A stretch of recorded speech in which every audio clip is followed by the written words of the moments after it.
these an absolute age ago, the old quick release hinge pins for the deck lid, probably back in the late 90s, but quite a worthy addition to any modification.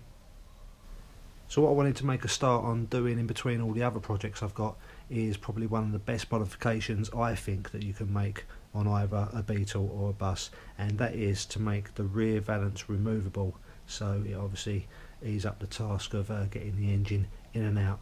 So as you saw, I've already made a start on trying to find where the welds are on the sides, and it's going to involve making a cut across here and a few other modifications along with it, just so that I can get that whole section out. Just ploughing away at this edge now, and I don't know what's gone on in the past here, but there's some really bad repair going on now. I think he's just tried to weld up the rot, but inside also it's a little bit worse than I thought. It's going to need replacing. Just been continuing the investigation and getting these sides down, trying to find the joins of the rear valance. I've got some brazing going on now. It's been brazed on at some point. I mean, look at the thickness of that filler, just to level out both panels, and the metal's quite battered there. This near side's been well and truly battered before in the past, and it looks to me as if, I mean, this rear valance is meant to have a lip that overlaps this rear panel, and it looks like it's been blended in at some point. Still sitting behind the bumper bracket, but it's actually been blended into the panel.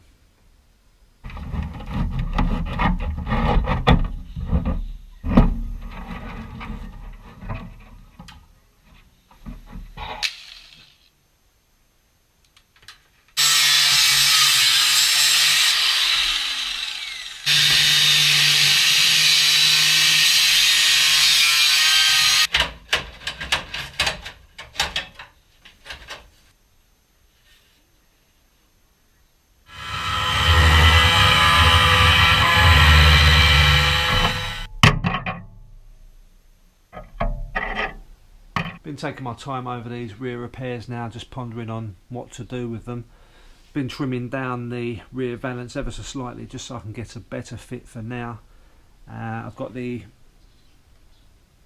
replacement panels delivered, although I'm not going to use the whole thing. So looking at it, obviously I need this top section here, and behind this bumper hanger is where it's a little bit rotten, so I'm thinking of actually following a line, cutting it down there, because this has seen a corner repair previously, keeping this bumper hanger. So hopefully I'll just be able to follow the same on this panel and just using this corner. So looking at the near side panel from the inside, it looks as if they've actually put a repair panel in previously at some point. That explains why they've ground the welds down and probably welded the rear valance straight to it. So it looks like I'm going to do a lot of cutting and replacement of these bad repairs, really. I think that's the best option.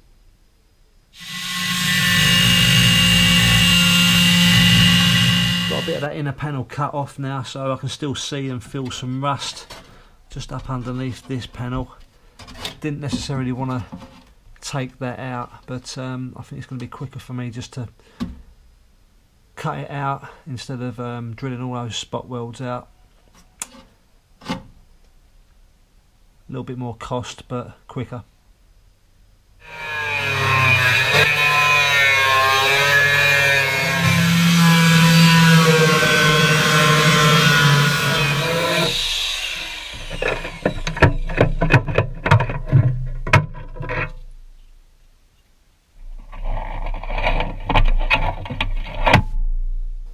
Okay, so I think I've got myself a pretty solid plan now. I've just marked out where most of the spot welds are on this bumper bracket.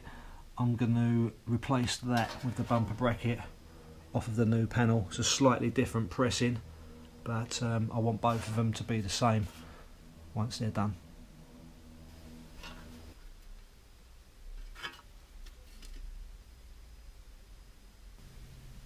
Yeah, a bit more to cut out now. Obviously that's too serrated to get any weld onto, so I'm just going to cut above that line, and I'm probably going to cut down around here. I mean, that's solid, but this has still got the shape of the old bumper hanger on it, so it's totally different to the new one. That's going to have to get cut out. So I think I'll end it there now for today's video. Just managed to get a little bit more cut out on that section, so I think that's pretty much all of it cut out on there now. I'm just going to plough on and drill these spot welds out. I was initially going to use the old spot weld cutter, but it's quite large in diameter, 3/8 of an inch I believe, so I've got this spot weld drill bit, 6mm, should be a better size to get them out. So I'll crack on with that, and I'll see you on the next one.